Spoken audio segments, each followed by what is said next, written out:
I grew up in a house that looked perfect from the outside. White picket fence, two-story colonial, a front porch swing where my mother would sit with a glass of lemonade when the neighbors were watching. The kind of house people would drive by and think, what a lovely family. Inside, it was a different story. Everything ran on rules. Wake up at 6:30. Breakfast at 7 o'clock. Chores done before school. No excuses, no exceptions. My mother ran the house with an iron grip, obsessed with appearances. My father was quieter, but his presence was heavier, like the click of a belt being unbuckled even when it wasn't. My younger brother, Caleb, was the golden child. Charismatic, athletic, the one my parents hung their pride on like a trophy. Meanwhile, I was expected to be responsible, independent, self-sufficient. Good grades weren't praised, they were expected. Helping out around the house wasn't acknowledged, it was duty. I learned young that nothing I did would ever be enough. Still, I played along. I followed the rules, kept my head down, and waited for the rare, fleeting moments of peace. But I felt it building, something bitter growing in the pit of my stomach. A quiet rage that simmered just below the surface. I didn't know it then, but it was waiting, growing, preparing for the day it would finally boil over. And when it did, my parents would never see it coming. Life in our house followed a strict rhythm, like the ticking of a clock wound too tight. My mother was obsessed with structure, routine, and above all else control. Every morning, she stood in the kitchen, hair perfectly styled, lipstick flawless, as if she were hosting a 1950s television show instead of making breakfast for her children.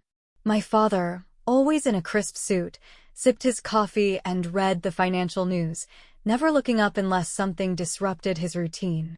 Caleb would come downstairs last, stretching and yawning like he was the star of a show he didn't even have to audition for. My mother would immediately soften when she saw him. "Good morning, sweetheart," she'd coo, ruffling his hair. "I made your favorite. If I came down first?" Nothing. Just a glance to make sure I was dressed properly and that I wasn't about to do anything embarrassing.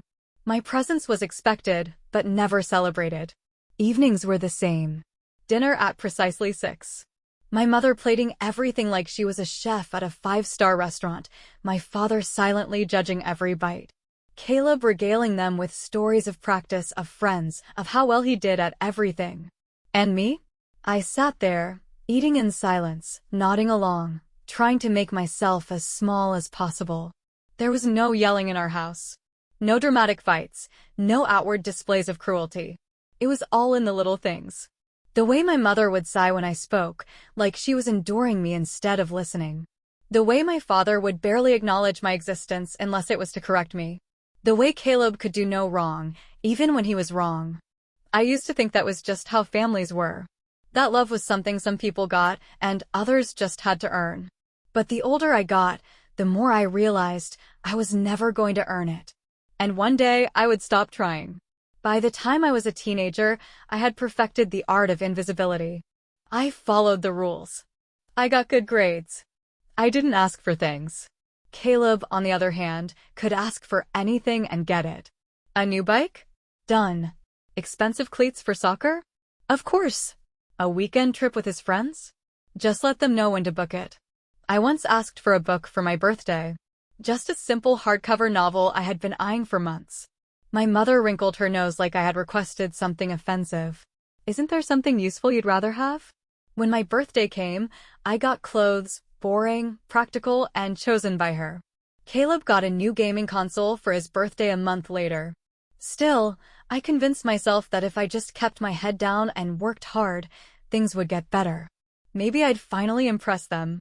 Maybe I'd do something worthy of their love.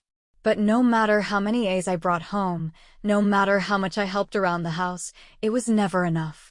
One evening, my father came home in a bad mood. I don't even remember what set him off. Maybe something at work, maybe nothing at all. He sat at the dinner table, rubbing his temples while my mother buzzed around, trying to placate him. Caleb was barely paying attention, scrolling through his phone, carefree as always. And me? I made the mistake of mentioning a scholarship I had applied for. I thought, maybe this time, he'd be proud. Maybe this was finally something worth celebrating. Instead, he let out a short laugh, shaking his head. You act like that's impressive. That's what you're supposed to do. And that was it. No congratulations. No acknowledgement. Just a reminder that nothing I did was ever special. I swallowed the disappointment like I always did. But this time, something changed. I felt something harden inside me, like steel being forged in fire. I didn't know it yet, but that was the night I stopped caring what they thought of me. And that was the first step toward the revenge they never saw coming. I got my first job at 16. It wasn't glamorous, just a cashier gig at a local store, but it was mine. For the first time, I had something they couldn't take credit for, something that didn't exist to serve them.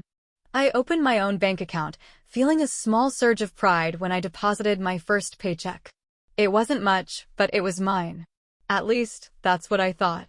One afternoon, my mother sat me down at the kitchen table, her tone sweet, but her words edged with something sharper. You know, sweetheart, now that you have a job, it's time to contribute to the family. I blinked at her. Contribute? She gave me a patient smile, the kind she used when pretending to be reasonable. We've provided for you all these years, haven't we? It's only fair that you help out now. I wanted to argue.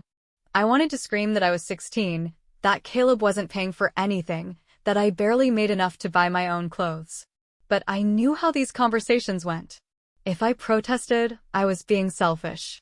If I argued, I was being ungrateful. So I nodded. And just like that, my bank account wasn't mine anymore. At first, it was small.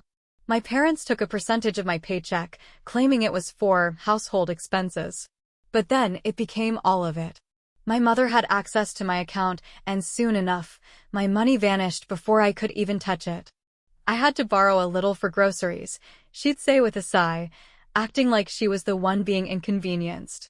You don't need all that money sitting there. Meanwhile, Caleb got a brand new laptop for his birthday. I started picking up extra shifts, thinking maybe if I worked harder, they'd let me keep something. But it was never enough. Any money I made became their money. The worst part? They acted like they were doing me a favor. You should be grateful we're teaching you financial responsibility, my father lectured when I dared to ask where my money had gone. Other kids don't get this kind of preparation for the real world. The real world. That's what they called it when they took everything from me. By the time I graduated high school, I had nothing. No savings, no financial independence, nothing to show for 2 years of working while balancing school. And when I got into college, they made it clear I was on my own. Caleb is going to need help when he applies next year, my mother had said, brushing off the idea of supporting me. You're smart. You'll figure it out. And I did. I took out loans. I worked 2 jobs. I fought for every inch of freedom I could get. But I never forgot. And I never forgave. College was supposed to be my escape, the clean break I had spent years dreaming of. I imagined stepping onto campus and finally breathing air that wasn't tainted by my mother's disapproval or my father's indifference. I had worked so hard to get there, juggling school and work, sacrificing sleep, pushing myself to the edge just to prove that I could do it on my own. But the thing about control is that people like my parents don't just let go, they tighten their grip. They didn't help me pack when I left for school. My father barely looked up from his laptop, and my mother, in her usual dismissive way, told me to let them know if I needed anything. But when I did need something, they weren't there. Tuition? Loans were my problem. Rent? I'd figure it out. Groceries? Well, wasn't that what a job was for? Caleb, meanwhile, was still living at home, driving a car they bought him, with college fully paid for waiting on the horizon. The difference wasn't just obvious, it was insulting. Still, I told myself it was fine. I had gotten used to being second place, to being the one who had to struggle while Caleb was handed everything. I worked harder, took on extra shifts at a cafe near campus, and budgeted every dollar down to the cent. I was exhausted, but at least I was free, or so I thought. Then, one day, I got a call from my bank. My account was overdrawn. That didn't make sense. I had been so careful. I rushed to check my statements, and that's when I saw it. My mother had drained what little money I had left. I called her immediately, my hands shaking as I gripped the phone. Where's my money? I asked, my voice tight, trying to keep the panic at bay. She sighed, as if I was the one being unreasonable. Oh, don't be dramatic. We had a few unexpected expenses, and you weren't using it anyway. I could barely process what she was saying. My money. The money I had earned, stolen right out of my hands. You had no right, I said, my voice barely above a whisper. Oh, stop it, she snapped. You should be grateful we're looking out for you. If you were responsible, you wouldn't have let it sit there. Responsible. That word made me want to laugh, to scream, to break something. I had spent my entire life being responsible while Caleb coasted by without a care in the world. And now, the one thing I had, the one piece of independence I was clinging to, was gone, just like that. I hung up on her, but the damage was done. Rent was due. My job barely covered my expenses as it was, and now I had nothing. I skipped meals, pulled extra shifts, and pretended I wasn't falling apart. And when I still couldn't make ends meet, I did something I swore I'd never do again. I called my parents. My father answered, his tone flat and uninterested. Yes, I need help, I said, forcing the words out. I hated how desperate I sounded, how weak. Mom took my money, and I can't cover rent. Silence. Then, a quiet chuckle, like I had just told the punchline of a joke. Well, he said, maybe you should have been more careful. I felt something snap inside me. You stole from me, I shot back, my voice shaking with rage.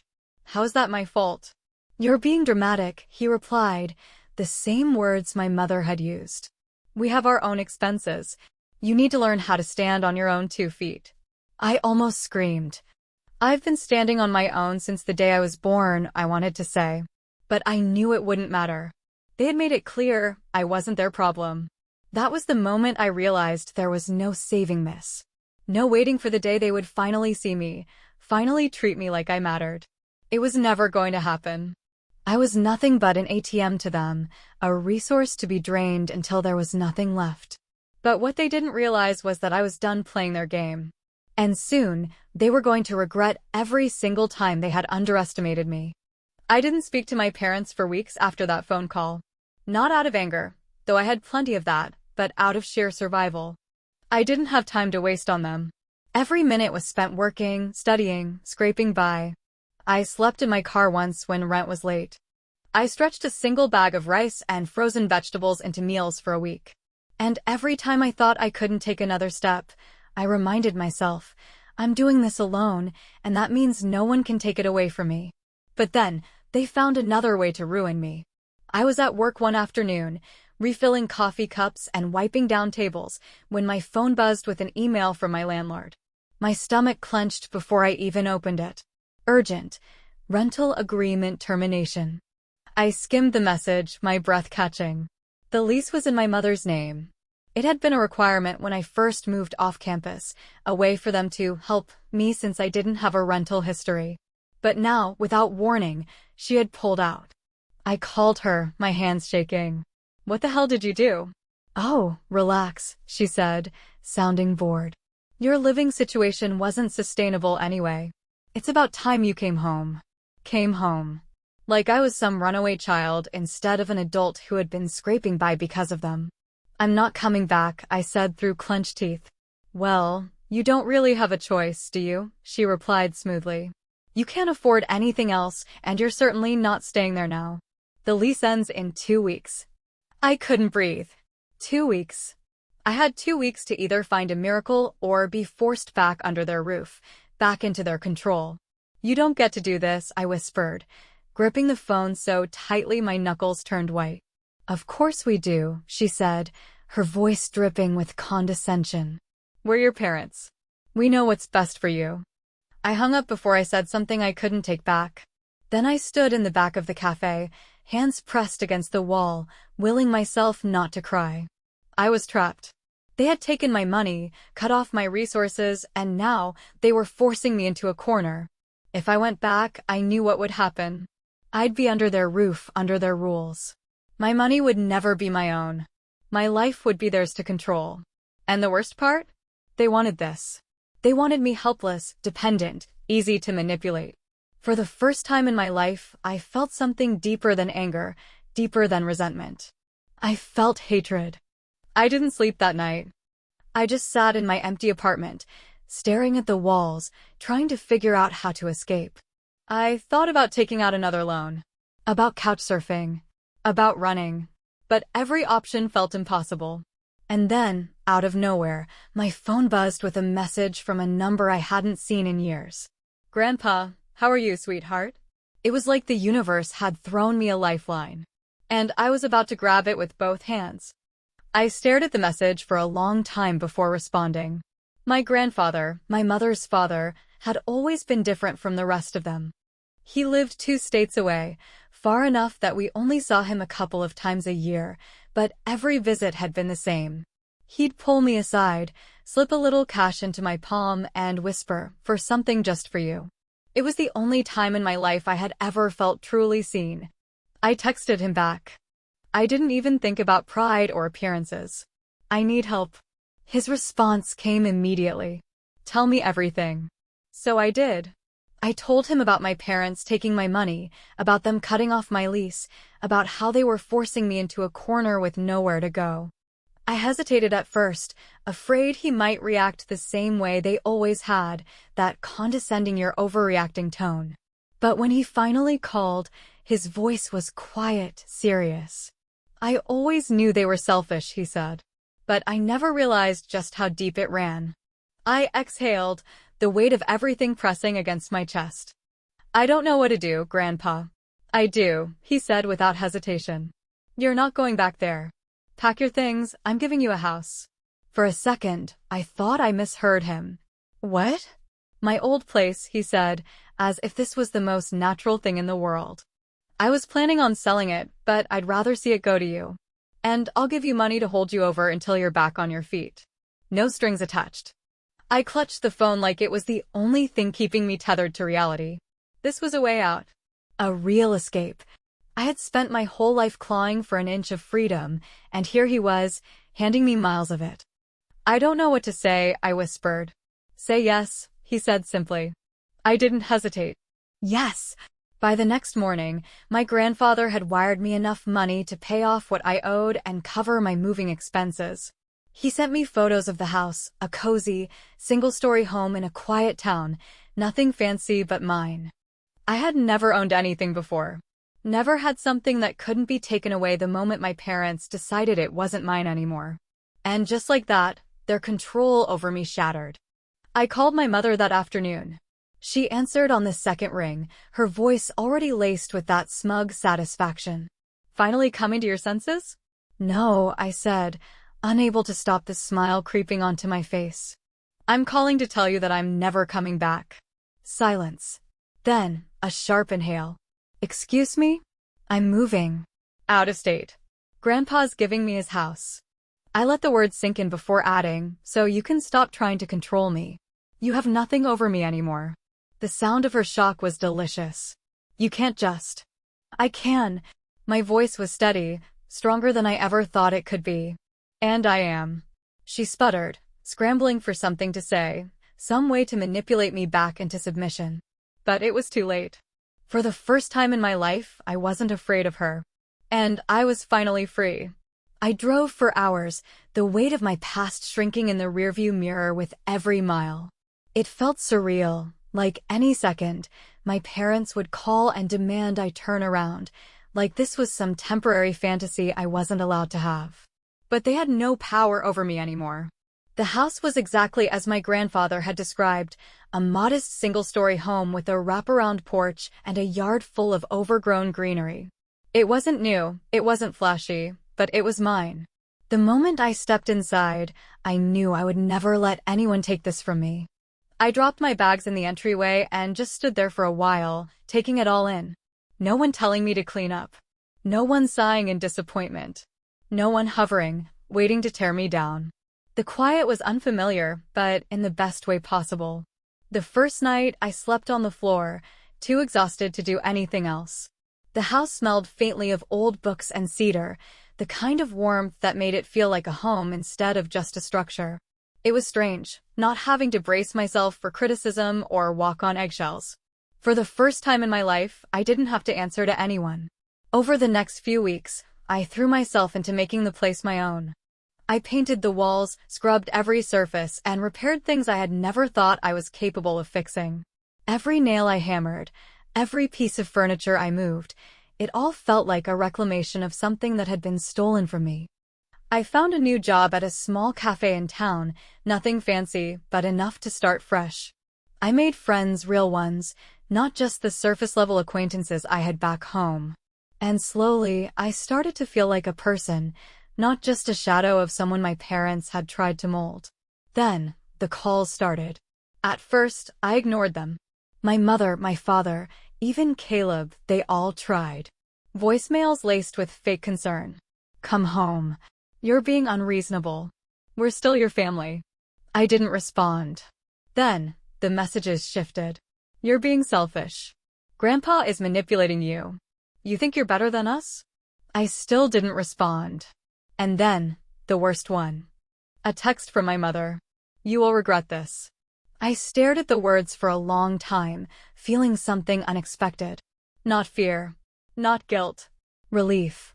Because for the first time, I realized she had nothing left to hold over me. I was out. I was free. And there was nothing they could do about it.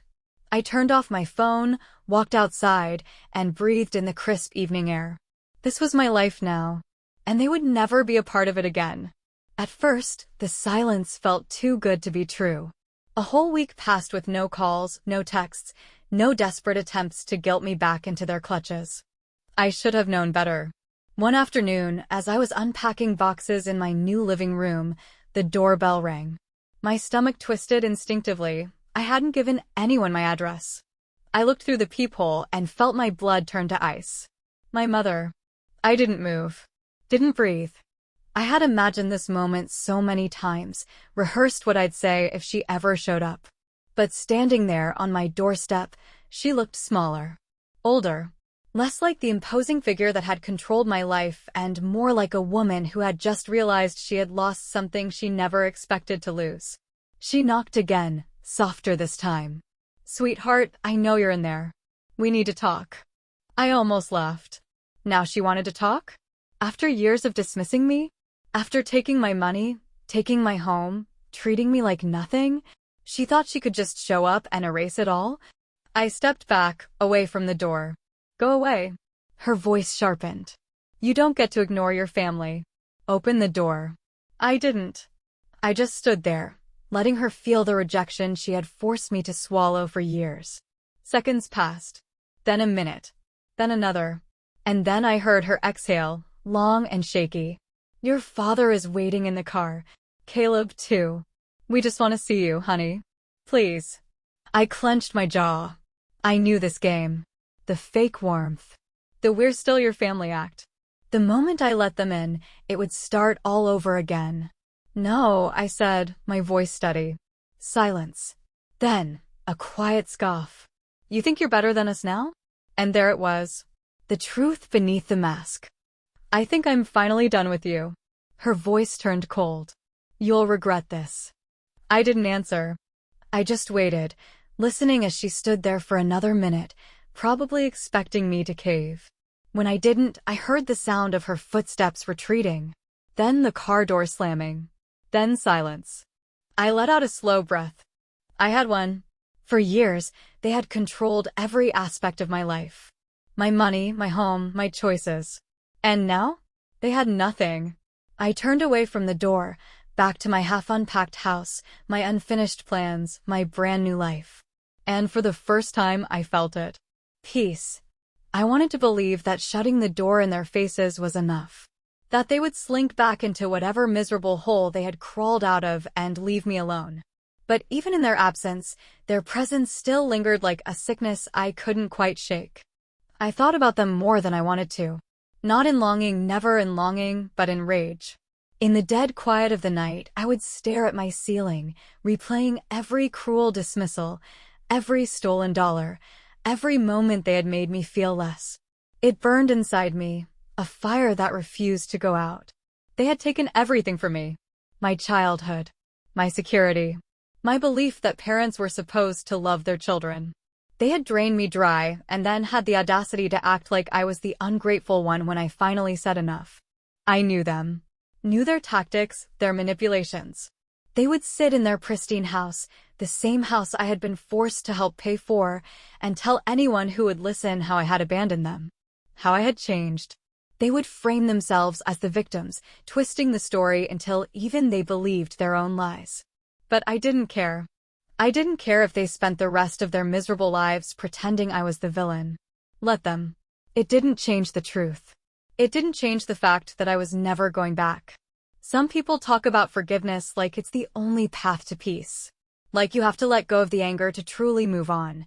But I don't believe that. Some people don't deserve forgiveness. Some people don't deserve closure. I don't dream of reconciliation. I don't imagine some future where they change, where they see the error of their ways and apologize. Because they won't. People like them never do. And that's fine. Because my life is better without them. They made me think I needed them to survive, that I would always be crawling back no matter how far I ran. But I'm not crawling. I'm thriving. And they will never get to be part of it. Months passed. Then a year. Then 2. I never spoke to them again. Not once did I call, not once did I answer, not once did I let them back into my life. At first, the silence felt unnatural, like something was missing. But over time, I realized that what I had mistaken for absence was actually freedom. Without them, my life flourished. I built something they could never take from me. I worked, I saved, I carved out a future that belonged only to me. My house, became more than just an escape. It became proof that I had one. Every piece of furniture I picked out, every wall I painted, every single thing I owned was a reminder that I had made it on my own. Meanwhile, they were stuck in the same cycle. Caleb continued to coast through life, their perfect son who could do no wrong. My mother still controlled everything, and my father still lived under the weight of his own expectations. They would never change. They would never see what they had done. But that didn't matter. Because I wasn't suffering for them anymore. I knew they hated it. I knew it ate away at them, the fact that I had disappeared, that I had succeeded without them, that I had proven I never needed them in the first place. And that was the greatest revenge of all. Not some dramatic confrontation. Not some final battle where I told them off one last time. No. My revenge was my absence. My revenge was the fact that they would never get to see the person I had become. Never get to take credit for my success. Never get to manipulate me again. They had spent their entire lives believing they had complete control over me. And now? They had nothing. They would wake up every day knowing that I had walked away and that I would never, ever look back. And that, more than anything, was exactly what they deserved.